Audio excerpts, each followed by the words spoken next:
Le Dajjal est parmi nous et a même déjà été vu. Sa sortie est peut-être imminente, bien plus qu'on le croit. Toi et moi, on pourrait assister à ce signe majeur de la fin des temps. Le prophète sallallahu alayhi wa sallam parlait tellement du Dajjal à ses compagnons qu'un jour ils lui ont dit: Tu nous as tellement parlé du Dajjal qu'on a cru qu'il était déjà parmi nous. Il leur a répondu: S'il sort pendant que je suis vivant, je m'occuperai de lui. Mais s'il sort après moi, alors chacun devra se protéger lui-même. Même le prophète alayhi salatu wassalam pensait que le Dajjal pouvait sortir de son vivant. Un jour, il a rassemblé tous les compagnons à la mosquée pour leur raconter un événement incroyable. Un homme nommé Tamim ad-Dari, ancien chrétien, est venu voir le prophète alayhi salatu wassalam pour se convertir à l'islam, car il venait de vivre une expérience vraiment choquante. Il était parti en mer avec 30 de ses compagnons, et une tempête énorme s'est déchaînée en pleine mer qui les a fait dévier de leur route. Ils se sont complètement perdus et ont fini par atterrir sur une île complètement inconnue. C'est là que les choses étranges commencent. Ils sont descendus sur cette île pour l'explorer. Et là, ils ont fait la rencontre d'une créature très étrange. Une créature tellement poilue qu'ils ne distinguaient pas son visage de son dos. Ils lui ont alors demandé: Qui es-tu? Elle a répondu: Je suis El Jassasa.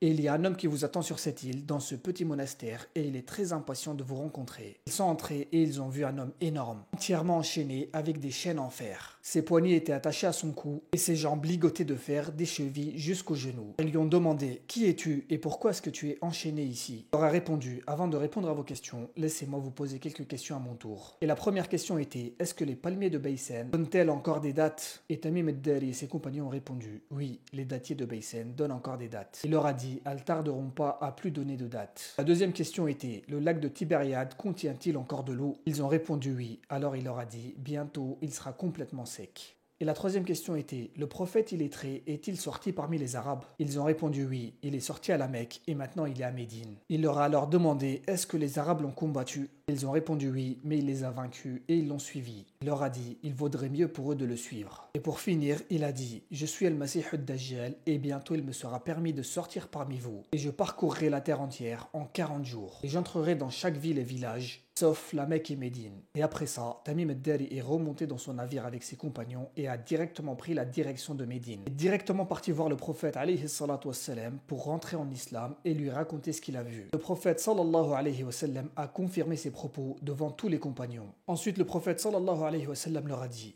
N'ai-je pas déjà parlé de cela? Il est du côté de la mer du Shem ou de la mer du Yémen. Ensuite, il a dit à plusieurs reprises: il est du côté de la mer de l'Orient. Aujourd'hui, 1400 ans plus tard, on peut se poser une seule question: où est-il exactement aujourd'hui? Est-ce qu'on assistera à ce signe majeur de la fin des temps de nos propres yeux?